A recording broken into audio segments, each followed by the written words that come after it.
नमस्कार दोस्तों, मेरा नाम है आयुष श्रीवास्तव और आज के इस वीडियो में हम डिस्कस करने वाले हैं बहुत ही ज़्यादा इम्पोर्टेंट दो स्टेट्स के बारे में, जो कि हैं प्लाज्मा और बॉस-आइंस्टीन कंडेंसेट। जनरली हम मैटर की तीन स्टेट पढ़ते हैं, जो कि हमारी सॉलिड, लिक्विड और गैस। लेकिन दो स्टेट्स और हैं इसके अलावा, जो कि हैं प्लाज्मा और बॉस-आइंस्टीन कंडेंसेट। इन्हीं के बारे में, इन्हीं दो स्टेट्स के बारे में हम पढ़ने जा रहे हैं कि क्या होता है प्लाज्मा और बॉस-आइंस्टीन कंडेंसेट, और इसको एक एक करके हम पढ़ेंगे। ठीक है, तो देखिए प्लाज्मा क्या होता है, प्लाज्मा स्टेट क्या होती है मैटर की। प्लाज्मा को पढ़ने से पहले मैं आपको एक बात बता दूं कि अगर आपने पिछला वीडियो लेक्चर जो इवेपोरेशन पे है हमारा, अगर वो नहीं देखा है तो उसको एक बार देख लीजिएगा, क्योंकि बहुत इंपॉर्टेंट है, उससे आपको और अच्छे से समझ में आएगा। ठीक है, तो प्लाज्मा क्या होता है, देखिए प्लाज्मा, देखिए हमने इवेपोरेशन के बारे में पढ़ा। इवेपोरेशन में हम क्या करते हैं, किसी लिक्विड को हम गैस में कन्वर्ट करते हैं। ठीक है, यही होता है इवेपोरेशन। या किसी चीज़ को बॉईल करते हैं तब इवेपोरेट होता है कोई चीज़। कहने का मतलब किसी लिक्विड को गैस में कन्वर्ट करना, उसी को हम क्या कहते हैं, इवेपोरेशन कहते हैं या बॉइलिंग कहते हैं किसी भी चीज़ की। लेकिन जब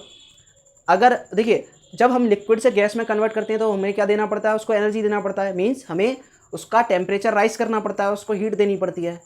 तो ये तो हो गया गैस में कन्वर्ट।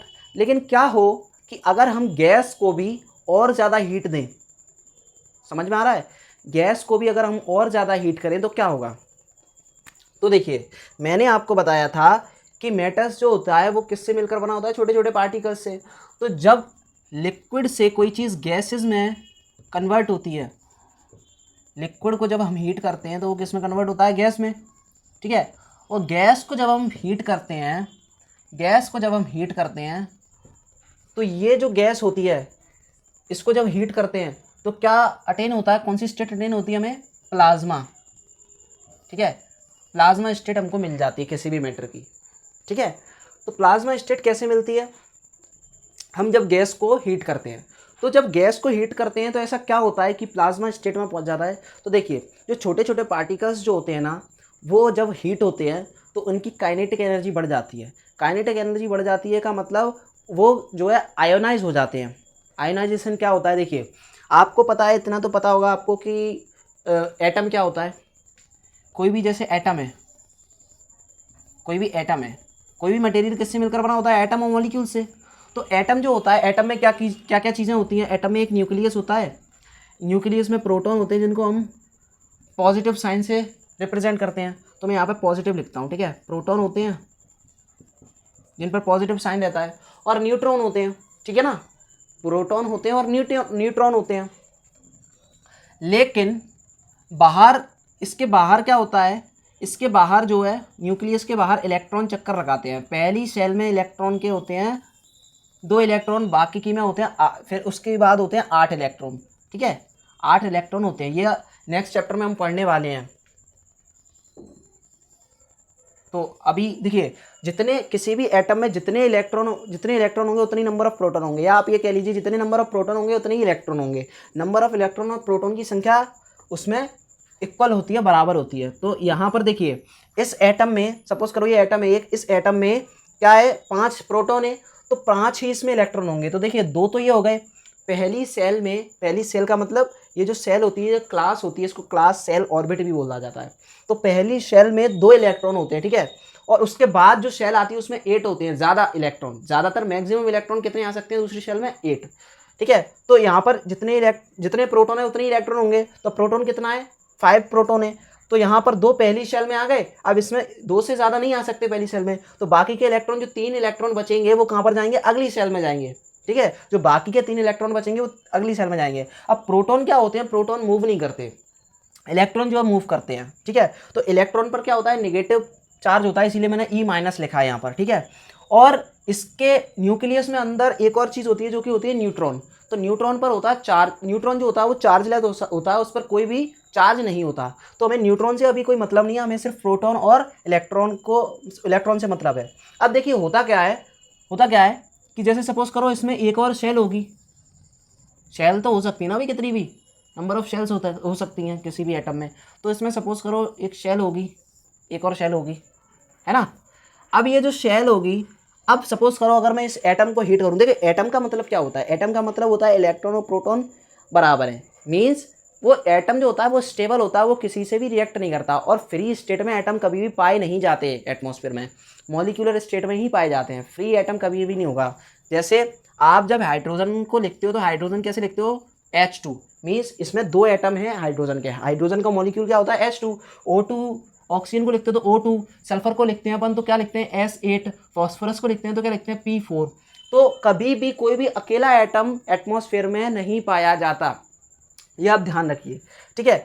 अब इसके बाद देखिए, अगर सपोज करो ये एक एटम है, अब मुझे क्या करना है, इसको आयोनाइज करना है। आयोनाइज का मतलब ये होता है कि हम इस एटम को इतनी एनर्जी दे दें कि इसका जो इलेक्ट्रॉन है वो क्या हो जाए, इसमें से बाहर निकल जाए, या दूसरी, बाहर का मतलब दूसरी शेल में चला जाए, जो हायर लेवल की जो ऑर्बिट है उसमें चला जाए, ठीक है, उसको बोलते हैं आयनाइजेशन। तो आयनाइजेशन क्या होता है कि हम किसी भी एटम को इतनी एनर्जी दे दें कि वो जो है आयोनाइज हो जाए, मीन्स उस पर चार्ज आ जाए, वो चार्ज पार्टिकल में कन्वर्ट हो जाए, ठीक है, चार्ज पार्टिकल में कन्वर्ट हो जाए, एक्साइटेड हो जाए, इसको हम बोलते हैं ionization. The amount of energy required to ionize a atom और convert into a ions is called ionization energy. समझ में आया? तो ये होती है आयोनाइजेशन एनर्जी। अब सपोज करो मैंने इसको हीट किया इस एटम को, तो इसका जो इलेक्ट्रॉन है ना, वो इलेक्ट्रॉन यहां से निकल करके इस हायर एनर्जी लेवल पर पहुंच गया, हायर एनर्जी लेवल पर पहुंच गया। तो ये क्या हो जाएगा, ये क्या हो जाएगा, ये यही, अगर ये सपोज करो कोई गैसेस का मॉलिक्यूल है, तो जब ये हाई एनर्जी पे पहुंचेगा तो इसको हम बोलेंगे कि भैया ये प्लाज्मा स्टेट में पहुंच चुका है, प्लाज्मा स्टेट में पहुंच चुका है। तो देखिए प्लाज्मा स्टेट में कुछ ही गैस होती हैं जो प्लाज्मा स्टेट को अटेन कर पाती हैं, जैसे कि हीलियम हो गया अपना, नियॉन हो गया, ठीक है ना, हीलियम नियॉन हो गया, है ना, और हीलियम नियॉन, और जो मतलब कहने का मतलब जो नोबल गैसेस, इनको क्या बोलते हैं हम, नोबल गैसेस बोलते हैं, नोबल गैसेस बोलते हैं, ठीक है, क्या बोलते हैं इनको, नोबल गैसेस बोलते हैं या अनरिएक्टिव गैसेस बोलते हैं, ठीक है। ये गैसेस जो होती है ना वो ज़्यादा जल्दी से किसी से रिएक्ट नहीं करती, इनको बहुत ज़्यादा एनर्जी चाहिए होती है किसी से रिएक्ट करने के लिए, ये ज़्यादा किसी से रिएक्ट ही नहीं करती, ये अनरिएक्टिव गैसेस कहलाती हैं, इसीलिए हम इनको नोबल गैसेस बोलते हैं, या इनर्ट गैसेस भी इनको बोलते हैं, ठीक है। हीलियम, नियॉन, क्रिप्टन और आर्गन, ये सब ये इनर्ट गैसेस कहलाती हैं। अब क्यों रिएक्ट नहीं करती, क्योंकि जो इनके, देखिए क्यों रिएक्ट नहीं करती, हम एटम के चैप्टर में पढ़ेंगे कि हर कोई एटम एक ऑक्टेट को अटेन करना चाहता है, हर कोई एटम एक ऑक्टेट को अटेन करना चाहता है। ऑक्टेट को अटेन करने का मतलब ये है कि ऑक्टेट मतलब 8, इसका मतलब ये है कि हर एक एटम जो होता है वो अपने आउटर शेल में, आउटर शेल यानी कि जो आउटर मोस्ट शेल होती है ये वाली सबसे बाहर वाली शेल, उसमें 8 इलेक्ट्रॉन करना चाहता है, क्योंकि 8 इलेक्ट्रॉन करने से क्या हो जाता है, वो स्टेबल हो जाता है। तो हर एक एटम जो होता है वो स्टेबल होना चाहता है, मीन्स वो क्या होना चाहता है, अपने आउटर मोस्ट सेल में वो 8 इलेक्ट्रॉन ऑक्टेट कंप्लीट करना चाहता है, ठीक है। तो इनका जो नोबल गैसेस रिएक्ट क्यों नहीं करती, उसका सबसे बड़ा कारण यही है कि इनका जो ऑक्टेट होता है वो कंप्लीट होता है। कहने का मतलब इनके जो आउटर मोस्ट सेल होती है उसमें 8 इलेक्ट्रॉन पहले से ही प्रेजेंट रहते हैं। तो जब कोई स्टेबल है, कोई व्यक्ति जब स्टेबल है, सपोज करो आप लोग हो, आप लोग बढ़िया आराम से बेड पर पड़े हुए हो अभी, ठीक है, बहुत से लोग तो बेड पर बैठ के या लेट कर पढ़ाई कर रहे होंगे, ठीक है, वैसे पढ़ाई होती नहीं है, आपको पता है, आपको टेबल कुर्सी पे ही पढ़ना चाहिए हमेशा, ठीक है। तो वो सब बात बाद में करेंगे, लेकिन मैं क्या बता रहा था कि हर कोई व्यक्ति स्टेबल होना चाहता है। जैसे आप अभी बैठे हो तो आप स्टेबल हो ना, आपसे कोई कह देगा भैया 1 गिलास पानी ले आओ, तो आपको आलस आता है कि नहीं आता, आलस आता है ना। तो आप क्या रहना चाहते हो, स्टेबल रहना चाहते हो, ठीक है। अब आपको आयोनाइज करना है, मीन्स आपको एक्टिव करना है, आपको एक्साइट करना है, तो क्या करना पड़ेगा, आप पानी नहीं ला रहे, तो अगर आपके कोई गाल पर आके एक चांटा मार दे, है ना, आपके गाल पर आके अगर कोई चांटा मार दे अभी, तो आप क्या हो जाएगा, आपके एनर्जी दी, आपको क्या दी, एनर्जी दी, चांटा थप्पड़ पड़ा तो क्या होगा, वो एनर्जी तो दी गई आपको, तो क्या हो जाओगे, आप एक्टिव हो जाओगे, एक्साइटेड हो जाओगे, फिर आप पानी ले आओगे, लेकिन अभी नहीं लाओगे, क्यों, क्योंकि आपको एनर्जी नहीं दी गई। तो ऐसे ही जब हम किसी गैसेस को ज़्यादा हीट करते हैं, ज़्यादा एनर्जी देते हैं, तो उसके जो पार्टिकल्स होते हैं, उसके जो एटम्स होते हैं, वो क्या हो जाते हैं, आयोनाइज हो जाते हैं। आयोनाइज का मतलब उनके जो इलेक्ट्रॉन्स होते हैं वो जो पार्टिकल्स होते हैं वो क्या हो जाते हैं, चार्ज हो जाते हैं। कहने का मतलब उनके जो इलेक्ट्रॉन्स होते हैं वो एक हायर एनर्जी लेवल पर पहुंच जाते हैं, हायर सेल में पहुंच जाते हैं। अब होता क्या है कि जब ये इलेक्ट्रॉन जाते हैं और जब ये वापस आते हैं, अब फिर से स्टेबल होना चाहेगा कोई भी एटम, तो जब ये वापस आते हैं ना, एक सेकंड में इंक डाल रहा हूँ, थोड़ी सी इंक खत्म हो गई है इसमें। देखिए, तो जब भी क्या होता है, जब हम किसी गैस को हीट करते हैं तो हीट करने पर इसके जो पार्टिकल्स होते हैं वो क्या हो जाते हैं, आयोनाइज हो जाते हैं। और जब वो आयोनाइज हो जाते हैं तब वो क्या करते हैं, जब वापस उनके इलेक्ट्रॉन्स अपने एनर्जी लेवल में आते हैं, उसी एनर्जी लेवल में, तो वो एक कलर छोड़ते हैं, कलर छोड़ते हैं। अब वो अलग अलग कलर हो सकते हैं, ठीक है। वो कलर जो होते हैं वो किस पर डिपेंड करते हैं, कलर, देखिए कलर जो होता है वो डिपेंड करता है किस पर, डिपेंड करता है, depend on nature of the gases, gases, nature of the gases, gas के नेचर पर डिपेंड करता है, नेचर ऑफ द गैस, ठीक है। गैस कौन सी है उस पर डिपेंड करता है, हीलियम है, नियोन है, आर्गन है, क्रिप्टन है, इन पर, ठीक है। तो इन पर डिपेंड करता है। अब जो जो गैस होगी उसी टाइप का कलर आएगा, ठीक है ना।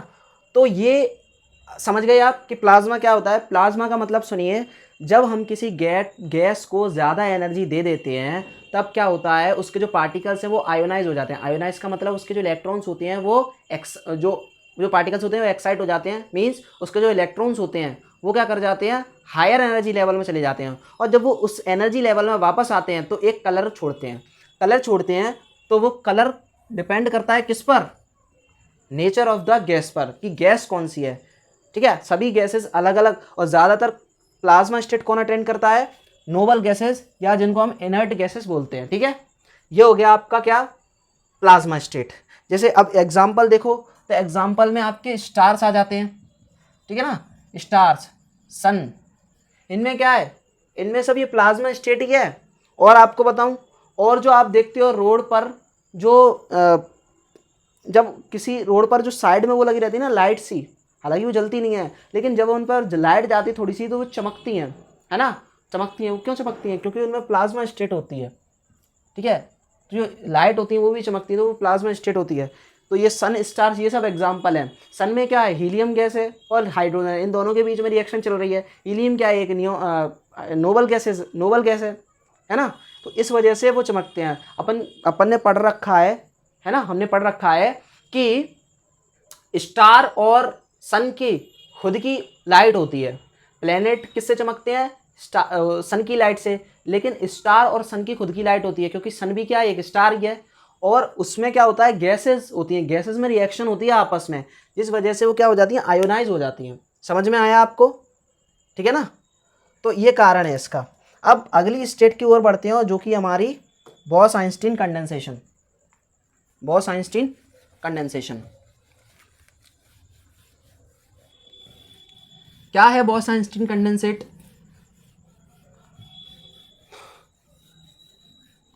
देखिए बॉस-आइंस्टीन कंडेंसेट क्या है, ध्यान से देखना। बॉस-आइंस्टीन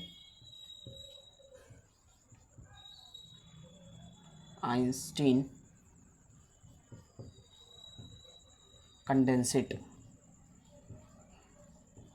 कौन सी स्टेट होती है ये, देखिए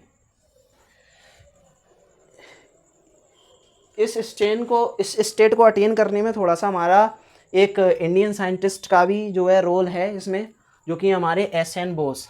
एस.एन. बोस कौन है, इनका फुल नेम है सत्येंद्र नाथ बोस। देखिए सत्येंद्र नाथ बोस ने जो है इसके बारे में, इस स्टेट को अटेन करने के लिए कुछ कैलकुलेशंस की। तो जो कैलकुलेशंस की, तो जो अल्बर्ट आइंस्टीन थे, बहुत ही ज़्यादा फेमस साइंटिस्ट हैं, है ना, फादर ऑफ साइंस कहा जाता है इन्हें, तो जो फादर ऑफ फिजिक्स कहा जाता है। तो जो अल्बर्ट आइंस्टीन थे, जब इन्होंने उनकी कैलकुलेशंस को देखा, एस.एन. बोस की, सत्येंद्र नाथ बोस की कैलकुलेशन को देखा, कब देखा था, 1920 में जब इन्होंने किया, तो उन्होंने देखा कि जब देखा उन्होंने इनकी कैलकुलेशंस को तो उनको बहुत पसंद आ गई वो कैलकुलेशन, तो उन्होंने जो है स्टेट को अटेन किया, ठीक है, इस स्टेट को अटेन किया और फिर उसके ऊपर मतलब अटेन नहीं किया, उस पर काम किया उस स्टेट को अटेन करने के लिए। फिर फाइनली 2001 में क्या हुआ, 2001 ही है ना भाई, हाँ 2001 में 3 साइंटिस्ट थे, एक थे एरिक ए, मैं थोड़ा सा नाम मुझे देख के लिखना पड़ेगा क्योंकि यहाँ पर ना नाम थोड़े 3 साइंटिस्ट के बड़े हैं, एरिक ए कॉर्नल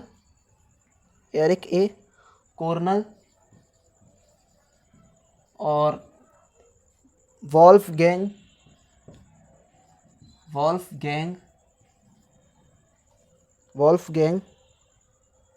कैटरले, ठीक है, कैटरले एंड थर्ड साइंटिस्ट हैं अपने कार्ल ई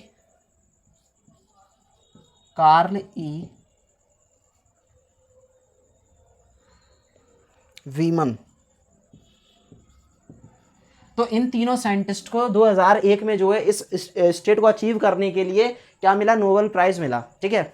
हालांकि ये 3 साइंटिस्ट अपने लिए इम्पोर्टेंट नहीं है, अपने लिए इम्पोर्टेंट है सिर्फ उस स्टेट को जानना। ये तो मैंने आपको एडिशनल इन्फॉर्मेशन के लिए दे दिया, आपकी एनसीईआरटी में भी दिया हुआ है।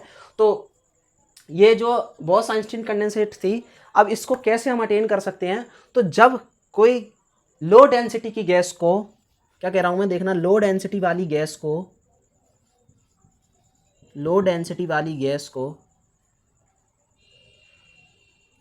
गैस ऑफ लो डेंसिटी, ठीक है, गैस को क्या करें हम, एक्सट्रीमली लो प्रेशर पर, एक्सट्रीमली लो प्रेशर पर, सॉरी लो प्रेशर नहीं, temperature, very sorry, extremely low temperature पर जब हम इसे कूल करते हैं, और डेंसिटी कितनी लो होनी चाहिए उस गैस की, एयर डेंसिटी की 1/1000 ऑफ एयर डेंसिटी, इतनी कम होनी चाहिए उसकी डेंसिटी।